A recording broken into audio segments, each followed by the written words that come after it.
ભાજપના fire brand નેતા પરસોત્તમ રૂપાલાની મુશ્કેલી વધી છે। ક્ષત્રિય સમાજ પર કરેલી ટિપ્પણી મામલે રૂપાલા સામે બદનક્ષીના દાવા માટે અરજી થઈ અને મહારાજાઓ નિમ્યા એમણે રોટી બેટીના વ્યવહાર કર્યા, પણ મારા રૂખી સમાજે ન તો ધર્મ બદલ્યો ન તો વ્યવહાર કર્યો। જાહેર સભામાં ક્ષત્રિય સમાજ વિશે કરેલી અભદ્ર ટિપ્પણી ભાજપના ઉમેદવાર પરસોત્તમ રૂપાલાને ભારે પડી ગઈ। બેફામ વાણી વિલાસના કારણે ક્ષત્રિય સમાજમાં ભારે રોષ ફાટી નીકળ્યો। કોંગ્રેસના આગેવાન આદિત્યસિંહ ગોહિલે બદનક્ષીની ફરિયાદ નોંધાવી છે। આ કેસમાં અદાલતે ફરિયાદીનું વેરિફિકેશન કરી 2 સાક્ષીઓની તપાસણી માટે આગામી તારીખ 15મી એપ્રિલની મુદત રાખી છે।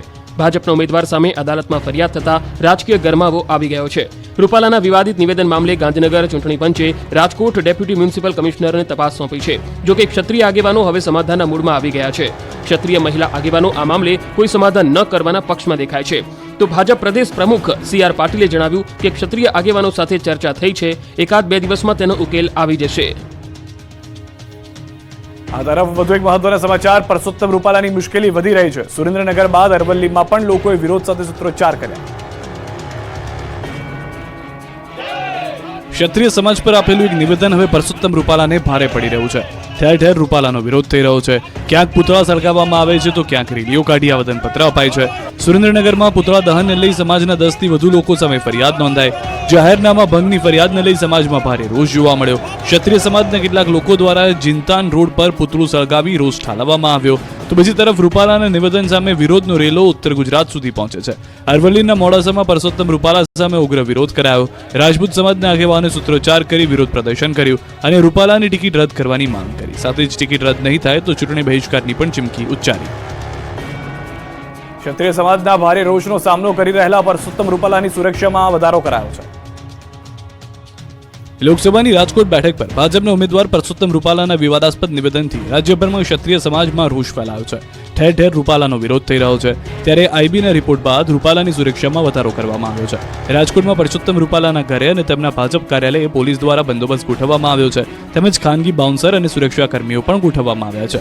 પરસોત્તમ રૂપાલાના નિવાસસ્થાને 2 ગનમેન ગાર્ડ સુરક્ષામાં તૈનાત કરવામાં આવ્યા છે, જ્યારે પોલીસ એસ્કોર્ટમાં 1 PSI સાથે 3 પોલીસ કર્મી સહિત 4 પોલીસ જવાન સાથે વધારાની ફાળવણી કરવામાં આવી છે। ક્ષત્રિય સમાજે રૂપાલાની ટિકિટ રદ કરવા માંગ કરી છે। અનુસૂચિત જાતિ સમુદાયના એક કાર્યક્રમમાં રજવાડાઓ અંગે બોલતા સમયે તેમની જીભ લપસી હતી, જેમાં તેમણે ક્ષત્રિય સમાજ અંગે બફાટ કર્યો હતો। આ લોકસભાની ચૂંટણીમાં ચર્ચાસ્પદ બનેલી સાબરકાંઠા પર ડેમેજ કંટ્રોલ કરવા હર્ષ સંઘવી મેદાને ઉતર્યા છે। સાબરકાંઠા બેઠક પર ઉકળતા ચરુ જેવી સ્થિતિ છે। ભાજપે પહેલા ભીખાજી ઠાકોરની ટિકિટ આપી, બાદમાં પરત ખેંચી, પછી શોભના બારૈયાની ટિકિટ આપી અને શરૂ થયો ડખો। નારાજ ભીખાજીના સમર્થકોએ રસ્તા પર આક્રોશ બતાવી શક્તિ પ્રદર્શન કર્યું। બસ ત્યારથી સાબરકાંઠા લોકસભા બેઠક ચર્ચાસ્પદ બની ગઈ। રોજ અવનવા ફણકા ફૂટી રહ્યા છે। હવે વિરોધ એટલી હદે વધી ગયો છે કે ગાંધીનગરથી મોટા નેતાઓને સમાધાન માટે વચ્ચે પડવું પડ્યું છે। કાર્યકરોમાં ભારોભાર નારાજગી છે, ત્યારે સાબરકાંઠા ભાજપમાં વિરોધના વંટોળને શાંત કરવા ડેમેજ કંટ્રોલ શરૂ થયું છે। ગૃહ રાજ્યમંત્રી હર્ષ સંઘવી સાબરકાંઠાના હિંમતનગર પહોંચ્યા અને જિલ્લા પંચાયત પ્રમુખના ઘરે બંધ બારણે મહત્વની બેઠક કરી। બેઠકમાં અગાઉ જાહેર કરેલા ઉમેદવાર ભીખાજી ઠાકોર પણ હાજર હતા। મોટા આગેવાનો સાથે ગૃહ રાજ્યમંત્રી હર્ષ સંઘવીએ ચર્ચા કરી। વિરોધને કારણે હાલ સાબરકાંઠા બેઠક ચર્ચાસ્પદ બની છે, ત્યારે ઘીના ઠામમાં ઘી ઠારવા ભાજપ હોદ્દેદારો પ્રયાસ કરી રહ્યા છે। હવે ભરૂચ લોકસભાની બેઠક પર જામશે ત્રિપાખીયો જંગ। ભાજપ આપ બાદ હવે છોટુ વસાવા મેદાને ઉતર્યા છે। ભરૂચ લોકસભા બેઠક પર જામશે ભાજપ આપ અને ભારતીય આદિવાસી પાર્ટી વચ્ચે ત્રિપાખીયો જંગ। પાછલા ઘણા દિવસથી રાજકીય ચકડોળે ચડેલી ભરૂચ બેઠક પર હવે ચિત્ર સ્પષ્ટ થઈ ગયું છે। ચૈતર વસાવા અને મનસુખ વસાવા સામે સીધી ટક્કર જોવા મળશે। જોકે છોટુ વસાવાએ મેદાનમાં જંપલાવી નવી પાર્ટીની જાહેરાત કરી। પૂર્વ ધારાસભ્ય છોટુ વસાવાએ ભારતીય આદિવાસી પાર્ટીને સમર્થન જાહેર કર્યું। છોટુ વસાવા આગામી દિવસોમાં ઉમેદવારોના નામ જાહેર કરશે। ભરૂચ લોકસભા સીટ પર છોટુ વસાવા કે એમના પુત્ર દિલીપ વસાવા ચૂંટણી લડશે, તો ઉમરગામથી અંબાજી સુધીના તમામ ટ્રાયબલ આદિવાસી લોકસભા પર પોતાના ઉમેદવાર ઉભા રાખશે। છોટુ વસાવાએ આપ અને ભાજપ પર પ્રહાર કરતા કહ્યું કે આ નેતાઓએ આદિવાસી સમાજ માટે કશું જ કર્યું નથી। લોકસભાની ચૂંટણી પહેલા કોંગ્રેસના સુપડા સાફ થઈ રહ્યા છે। કાર્યકરો અને નેતા કરી રહ્યા છે કેસરિયા। લોકસભાની ચૂંટણીને લઈ કુદાકૂદની રાજનીતિ તેજ છે તો ભાજપનો ભરતી મેળો પૂર બહારમાં છે. કોંગ્રેસનો હાથ છોડી કેસરીઓ કરવા પડાપડી થઈ રહી છે. મોટી સંખ્યામાં કોંગ્રેસના નેતાઓ અને કાર્યકર્તાઓ ભાજપમાં જોડાઈ રહ્યા છે. સૌપ્રથમ વાત અમરેલીથી કરીએ તો બગસરા શહેર કોંગ્રેસ પ્રમુખ ચિરાગ પરમાર અને કારોબારી સભ્યોએ રાજીનામા ધરી દીધા છે. બગસરા તાલુકા ભાજપ પ્રમુખ પ્રદીપ ભાખરે કોંગ્રેસમાં ગાબડું પાડ્યું તો બનાસકાંઠાના પીઢ આગેવાનો કોંગ્રેસમાં જોડાતા ગેનીબેન ઠાકોરની મુશ્કેલી વધી ગઈ. પ્રદેશ કોંગ્રેસના મહામંત્રી અને રાજપૂત સમાજના પીઢ આગેવાન ડીડી રાજપૂતે કોંગ્રેસને રામ રામ કરી દીધા. ડીડી રાજપૂત 2017ની વિધાનસભા ચૂંટણીમાં થરાદ બેઠક પરથી કોંગ્રેસના ઉમેદવાર હતા તો ખંભાળિયામાં પૂનમ માડમ તેમજ કેબિનેટ મંત્રી મુળુ બેરાની હાજરીમાં 800થી વધુ કોંગ્રેસના કાર્યકર્તાઓએ કેસરિયા કરી લીધા. એભા કરમૂર સેંકડો કાર્યકર્તાઓ સાથે ભાજપમાં જોડાયા તો દાહોદ જિલ્લા યુથ કોંગ્રેસના મહામંત્રી કલ્પેશ બરજોડે કોંગ્રેસને અલવિદા કહી કેસરિયા કર્યા. કુબેર ડિંડોરે ભાજપનો ખેસ પહેરાવી કરાવ્યો પ્રવેશ. પક્ષ પલટાની મોસમમાં ભાજપમાં ગાબડું પડી ગયું. નવસારીમાં ભાજપના નેતા કોંગ્રેસમાં જોડાયા.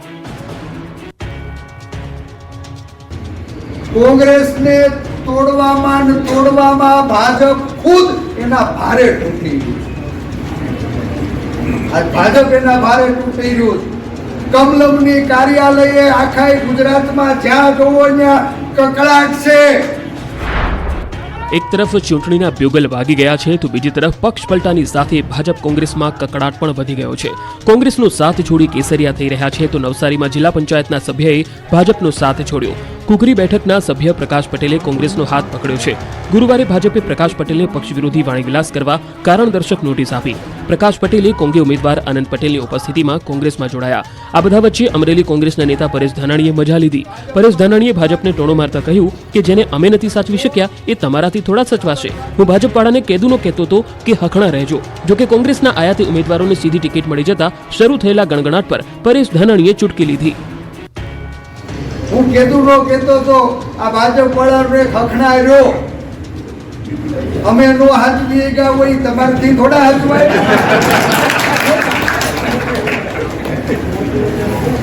સાંભળતા નહોતા લ્યો લેતા જાવ. પાટણમાં ફરી પાટીદાર અનામતનો રાગ ઉભો છે. ભાજપને હરાવવા શપથ લીધા હોવાનો વિડીયો વાયરલ.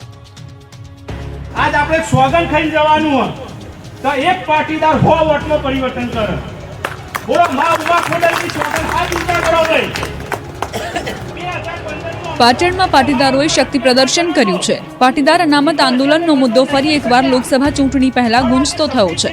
પાટીદાર પર થયેલા અત્યાચારનો બદલો લેવા આહવાન કરાયું છે. પાટણની જાહેર સભામાં લેવામાં આવ્યા બદલાના સોગંદ.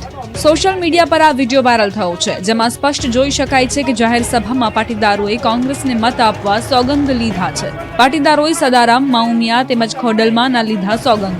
પાટીદાર અનામત આંદોલનનો બદલો લેવા માટે જાહેર સભામાં સોગંદ લેવામાં આવ્યા જેમાં મંચ પરથી એવું કહેવામાં આવ્યું છે કે આ એ જ ભાજપ છે જેના લીધે પાટીદાર યુવાનો શહીદ થયા છે. છતાં ભાજપે કોઈ વચનો પૂરા નથી કર્યા. તેથી તેનો બદલો લેવા માટે આ વખતે પાટણમાં ભાજપના ઉમેદવારને હરાવવા માટે કોંગ્રેસના ઉમેદવાર ચંદનજી ઠાકોરને મત આપો. સોશિયલ મીડિયામાં પાટીદાર સમાજનો વિડીયો વાયરલ થઈ રહ્યો છે. જો કે ચૂંટણી પંચ આ અંગે હવે શું પગલાં લે છે તે પણ જોવું રહ્યું. કારણ કે આદર્શ આચાર સંહિતાની વચ્ચે આ પ્રકારની રાજનીતિ, આ પ્રકારની ભાષણબાજી, આ પ્રકારનો વાણીવિલાસ અને ઉશ્કેરણીજનક બાબતો જે ચૂંટણી પ્રક્રિયાને સીધી અસર પહોંચાડી શકે છે તેના પર શું પગલાં લેવાશે તે જોવું રહ્યું. બોલો રણુજાવાળા રોમા પીરની ભારત માતા કી. ચૂંટણીની મોસમમાં જામ્યો છે સંતવાણીનો માહોલ. નેતાઓ પર થયો નોટોનો વરસાદ. સૌરાષ્ટ્રમાં સંતવાણીમાં રૂપિયાનો વરસાદ ન થાય તે કેમ ચાલે? એક તરફ ચૂંટણીનો માહોલ છે, નેતાઓ પણ લોકોને ખુશ કરવામાં લાગ્યા છે. લોકસભા અને વિધાનસભાની પેટા ચૂંટણીને લઈ માહોલ જામ્યો છે. જૂનાગઢના માણાવદર વિધાનસભાની દાવેદારી કરનાર પાલ આંબલિયા પર નોટોનો વરસાદ થયો. માણાવદરના મરમઠ ગામે લોક ડાયરાનો કાર્યક્રમ યોજાયો હતો. કોંગ્રેસના મોટા મોટા નેતાઓ હાજર હતા. દેવાયત ખવડના લોક ડાયરામાં લોકોએ પાલ આંબલિયા પર નોટોનો વરસાદ કરી પોતાનો પ્રેમ છલકાવ્યો. પાલ આંબલિયાએ માણાવદર પરથી વિધાનસભા માટે દાવેદારી નોંધાવી છે. આંબલિયાએ કેશોદના ઈસરા ગામમાં જય ધુણેશ્વર બાપા મંદિરે દર્શન કરી આશીર્વાદ મેળવ્યા. સાથે આગેવાનો હીરાભાઈ જોટવા, લલિત વસોયા તેમજ બીજા અન્ય આગેવાનો સાથે ભજનનો લહાવો મેળવ્યો. આ તરફ પોરબંદરથી સમાચાર. પોરબંદર ભાજપના ઉમેદવાર મનસુખ માંડવિયાએ ક્રિકેટરના અંદાજમાં જોવા મળ્યા. લોકસભા ચૂંટણીના પડઘમ વાગી ચૂક્યા છે. નેતાઓ પોતપોતાના વિસ્તારમાં પ્રચારમાં લાગી ગયા છે. ત્યારે પોરબંદર બેઠકથી ભાજપના ઉમેદવાર મનસુખ માંડવિયાનો અનોખો અંદાજ જોવા મળ્યો. મોર્નિંગ વોક માટે નીકળેલા કેન્દ્રીય મંત્રી મનસુખ માંડવિયાએ બીચ પર ક્રિકેટ રમી રહેલા યુવાનોને સરપ્રાઇઝ આપી. માંડવિયાએ તેમની સાથે પોતે પણ ક્રિકેટનો આનંદ લીધો. માંડવિયાએ બીચ પર યુવાનો સાથે ક્રિકેટ રમી ચોક્કા છગ્ગા લગાવ્યા. બેટિંગ, બોલિંગ અને ફિલ્ડિંગ ત્રણેયની મજા લીધી. યુવાનોનું કહેવું કે આગામી સાંસદ ખેલ મહોત્સવ માટે તેમને અડધી ટીમ અહીં જ મળી ગઈ છે. મનસુખ માંડવિયાને અચાનક આ રીતે પોતાની સાથે ક્રિકેટ રમતા જોઈ યુવાનો પણ અચંબિત થઈ ગયા. જોકે મનસુખ માંડવિયાનો ખેલદિલીનો અંદાજ યુવાનોને ઘણો પસંદ પાયો. ટાપુ પર મતદાન, 40 મતદારો માટે ચૂંટણી પંચે તૈયાર કર્યું છે ટાપુ પર મતદાન કેન્દ્ર. આપણે પહેલા પણ જોયું છે કે એક મતદાર માટે પણ ચૂંટણી પંચે એક બૂથ બનાવ્યું હતું. કંઈક આવો જ અભિગમ જોવા મળ્યો છે દ્વારકાના અજાડ ટાપુ પર. એક પણ મતદાર મતદાનથી વંચિત ન રહે તેવા અભિગમ સાથે જિલ્લાનું ચૂંટણી પંચ સજ્જ છે. અજાડ ટાપુ સહિતના દુર્ગમ સ્થળ પર વિશિષ્ટ મતદાન મથક તૈયાર કરવા ટીમ સખત મહેનત કરી રહી છે. દરિયા કિનારાથી 10 કિલોમીટર દૂર આવેલા આ વિસ્તારમાં માત્ર 40 મતદારો માટે તંબુમાં મતદાન મથક તૈયાર કરવામાં આવે છે, જેથી એક પણ મતદાર મતદાનના મૂળભૂત અધિકારથી વંચિત ન રહે. આ ટાપુ પર પરિવહનનો એકમાત્ર વિકલ્પ બોટ છે. અજાડ ટાપુ પર પહોંચવા માટે ચૂંટણી સ્ટાફ મોટા આસોટાથી 13 કિલોમીટરનો રસ્તો કાપી ગડુ વિસ્તારમાં પહોંચે છે, જ્યાંથી બોટની મદદથી ટાપુ પર પહોંચાય છે. સ્ટાફ પોતાની સાથે મતદાન મશીનો સાથે તમામ જરૂરી સામગ્રી લઈને જાય છે. ટાપુ પર ટેન્ટ લગાવી તેનો મતદાન મથક તરીકે ઉપયોગ થાય છે, જ્યાં તમામ સુવિધાઓ પૂરી પાડવામાં આવે છે. બે અલગ અલગ આગની ઘટનાઓમાં ભારે નુકસાન થયું. દ્વારકાના ખંભાળિયાના ખેતરમાં આગ લાગવાની ઘટના બની. કચરાના ઢગલામાં લાગેલી આગને કારણે આગ સમગ્ર ખેતરમાં ફેલાઈ ગઈ. ખેતરમાં ઘાસચારાને ભારે નુકસાન પહોંચ્યું. ફાયર વિભાગે મહા મહેનતે આગ પર કાબુ મેળવ્યો. આણંદના પેટલાદમાં સુનાવ રોડ પર પ્લાયવુડની ફેક્ટરીમાં આગ લાગતા દોડધામ મચી. પ્લાયવુડની ફેક્ટરીમાં લાકડાની સાઇઝો ભરેલી હોવાથી આગે વિકરાળ સ્વરૂપ ધારણ કર્યું. આસપાસ સૂકા લાકડા અને પૂઠાનો જથ્થો પણ આગની ચપેટમાં આવી ગયો. ફાયર બ્રિગેડને તાત્કાલિક ઘટના સ્થળે પહોંચી આગ પર કાબુ મેળવવો પડ્યો. સુતા સુતા બાઇક ચલાવી આ ભાઈને ભારે પડી ગઈ. વિડીયો વાયરલ થતા જ સ્ટંટબાજી આવી ગયો પોલીસ સકંજામાં. નિમાણોથી બેઠેલો આ યુવક મહા સ્ટંટબાજ છે. આ યુવક રસ્તા પર અવનવા સ્ટંટ કરવામાં માહિર છે. લોકોને જીવ જોખમમાં મૂકી આ સ્ટંટબાજે સુતા સુતા બાઇક ચલાવી, જેનો વિડીયો વાયરલ થયો. આ વિડીયો જામનગરના ઠેબા લાલપુર બાયપાસ રોડ પરનો હોવાનું અનુમાન છે. જીવના જોખમે બાઇક ચલાવી રહેલા યુવકનો આ વિડીયો સામે આવતા અનેક સવાલો પણ ઊભા થયા. બેલગામ થયેલા સ્ટંટબાજોના કારણે કોઈ અકસ્માત સર્જાયો તો જવાબદાર કોણ રહેશે તેવા સવાલો પણ ઊભા થયા. જોકે વિડીયો વાયરલ થતા મહાશય પોલીસની ચપેટમાં આવી ગયો. પોલીસે વિડીયો વાયરલ થતા બાઇક ચાલક વિરુદ્ધ ગુનો નોંધી ધરપકડ કરી. પોલીસે બાઇક ચાલક જાવીદ ચમડિયાને ઝડપી પાડી બાઇક કબજે કર્યું. વરસાદી પાણીના નિકાલ માટે બનાવેલી ડ્રેનેજ લાઇનમાં ખાબક્યો બાઇક ચાલક. વડોદરા વહીવટીતંત્રની ઢીલી કામગીરીનો ભોગ સામાન્ય જનતા બની રહી છે. વરસાદી પાણીના નિકાલ માટે કેનાલ બનાવી પરંતુ ગટરના ઢાંકણા ન લગાવતા રાહદારી પરેશાન છે. રાત્રિના સમયે ચાલકો સીધા ખાડામાં ખાબકે છે. કંઈક આવો જ કિસ્સો સામે આવ્યો. વડોદરાના સાદલી ગામમાં VS શાહ એન્ડ કંપની દ્વારા સર્કલ વરસાદી પાણીના નિકાલ માટે પ્રિકાસ્ટ ગટર સહિતની કામગીરી કરવામાં આવી. કામગીરી પૂર્ણ થઈ ગઈ છે, પરંતુ ડ્રેનેજ લાઇનમાં ઢાંકણ નાખવાની કામગીરી અધૂરી છે. ખુલ્લી ગટર હોવાથી બાઇક ચાલક સીધો ડ્રેનેજ લાઇનમાં ખાબક્યો. આ ઘટનાને લઈ રાહદારીઓએ બાઇક ચાલકને બહાર કાઢ્યો. ઇજારાદાર દ્વારા ગોળ ગોળ જવાબ આપી ગોકળ ગતિએ કામગીરી કરતા રાહદારીઓ, વાહન ચાલકો અને સ્થાનિક દુકાનદારોમાં ભારે રોષ છે. અમરેલીની ખાંભા ગ્રામ પંચાયતમાં વેપારીઓએ ધંધા રોજગાર બંધ રાખીને ઠાલવ્યો રોષ. વિરોધના વંટોળના દ્રશ્યો છે અમરેલીની ખાંભા ગ્રામ પંચાયતના. ખોટી રીતે એટ્રોસિટીની ફરિયાદ કરવાને લઈને લોકોએ વિરોધ નોંધાવ્યો. વેપારીઓ તથા ગ્રામજનોએ વેપાર ધંધા બંધ રાખી રોષ વ્યક્ત કર્યો. ખાંભા ગ્રામ પંચાયતના સરપંચના પિતા સામે પોલીસ ફરિયાદના મામલે લોકોમાં રોષ જોવા મળ્યો. ખોટી રીતે સરપંચના પિતા સામે એટ્રોસિટીની ફરિયાદ કરી હોવાથી મામલતદાર કચેરીએ રજૂઆત કરી. RTI હેઠળ માહિતી માંગનાર વ્યક્તિએ સરપંચના પિતા સામે પોલીસ ફરિયાદ નોંધાવી હતી. ફરિયાદના વિરોધમાં મોટી સંખ્યામાં વેપારીઓ અને ગ્રામજનો રેલી કાઢી મામલતદાર કચેરીએ પહોંચ્યા અને વિરોધ નોંધાવ્યો. આ ઘટનાને લઈને સમગ્ર વિસ્તારમાં ઘેરા પ્રત્યાઘાતો પડ્યા છે. ખેડૂતો માટે આપેલી જમીન પર ભેજાબાજોએ બનાવી દીધી 5 સ્ટાર હોટલ. હાઈકોર્ટે તમામની હવા કાઢી નાખી. APMC દ્વારા સુરતમાં સરકારી જમીન ઉપર 5 સ્ટાર હોટલ બનાવતા વિવાદ સર્જાયો છે. સરકારે ખેડૂતના હિત માટે APMCની જગ્યા ફાળવી હતી, પરંતુ 5 જેટલા હોદ્દેદારોએ આ જમીન પચાવી પાડી તેના પર 5 સ્ટાર હોટલ બનાવી નાખી. સમગ્ર બાબતે ગુજરાત હાઈકોર્ટમાં જાહેરહિતની અરજી કરવામાં આવી, જેને લઈ હાઈકોર્ટે રાજ્ય સરકારને ટકોર કરતા રાજ્ય સરકાર હરકતમાં આવી. સરકારે તપાસ કરી માર્કેટયાર્ડ પર બનેલી હોટલનો કબજો મેળવી સીલ મારવાની કામગીરી કરી. રાજ્ય સરકાર ખેડૂતોના હિત માટેની જમીન ફરી એકવાર APMCને આપશે અને 5 સ્ટાર હોટલની જગ્યાએ માર્કેટયાર્ડ બનાવવાની કામગીરી કરવામાં આવશે. ચીફ જસ્ટિસ સુનીતા અગ્રવાલની ખંડપીઠે આ હોટલની હરાજી કરી તેમાંથી ઉપજેલી રકમ માર્કેટયાર્ડના ફંડમાં જમા કરાવી દેવા સરકારને આદેશ કર્યો છે. ઉપરાંત APMCના સદસ્યો સામે કડક પગલાં લેવા પણ આદેશ કરાયો છે. કોર્ટે એવી પણ ટકોર કરી હતી કે ખેડૂતોના લાભાર્થે ફાળવેલી જમીન પર માલેતુજારો